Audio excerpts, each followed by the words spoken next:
matin. 6 mois après les inondations dans l'Aude, Villegayenc qui est toujours sinistré.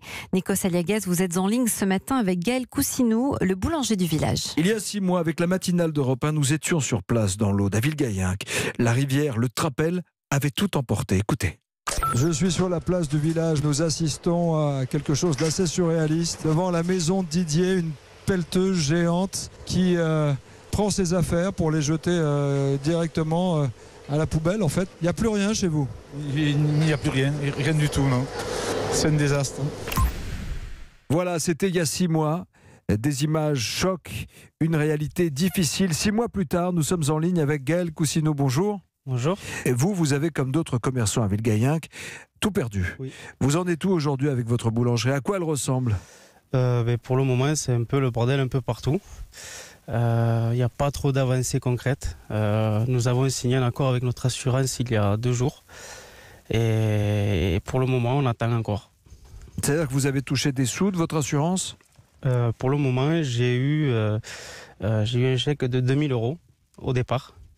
Et jusqu'à ce jour, mis à part une aide de la région, de l'État, de la Chambre des métiers, de notre mairie aussi, et des entreprises locales, mis à part eux, je n'ai rien eu, non. Mais l'assurance a estimé à combien la dégradation de votre boulangerie? Elle a estimé aux alentours de 20 000 €. Et aujourd'hui, votre boulangerie est fermée. Oui. Il n'y a rien n'a été reconstruit à l'intérieur. Pour le moment, je vous avoue que j'ai pas trop mis les pieds. Vous n'y arrivez pas? Non, un peu dégoûté de la situation que prend notre dossier.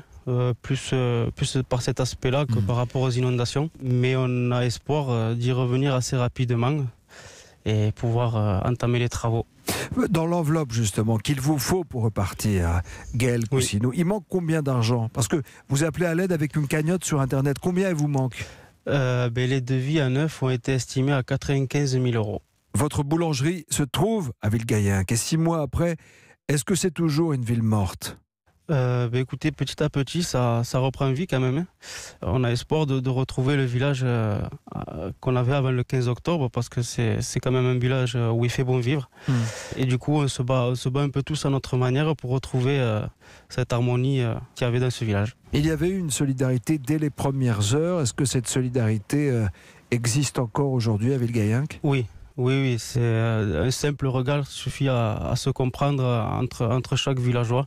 Ce qu'on a vu ce jour-là, c'est d'une fois formidable et d'autre part inattendu aussi parce que dès la découverte de monde local, le matin, sur les coups de 10-11 heures, le quartier dans lequel nous habitions s'est mobilisé entièrement et en 1 heure ou 2, la boulangerie était rapidement nettoyée. Oui, parce que c'est vrai que c'est dans les drames parfois qu'on découvre aussi la solidarité. Est-ce que le pont a été reconstruit, celui qui était juste au-dessus du Trapel?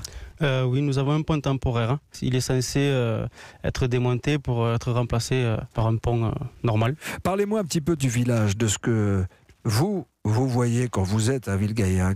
Est-ce que vous pourriez me décrire un petit peu la vie au village?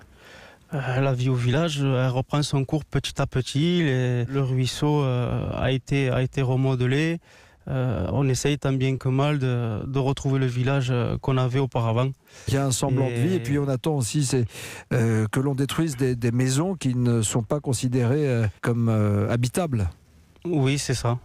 On sait à peu près quelles maisons vont être démolies, mais à quel moment, comment, on ne sait pas. Vous parlez avec les autres villageois, vous gardez comment le moral justement j'imagine qu'il y a une solidarité dans toute la région avec la cagnotte que vous lancez? Oui, déjà, à ma grande surprise, j'ai appris que grâce à ça, on était de plus en plus connus. Et après, c'est surtout grâce aux villageois que nous arrivons à garder le cap. Les villageois, notre famille, tout notre entourage, de près ou de loin, qui est là pour nous rassurer et nous aider en cas de problème.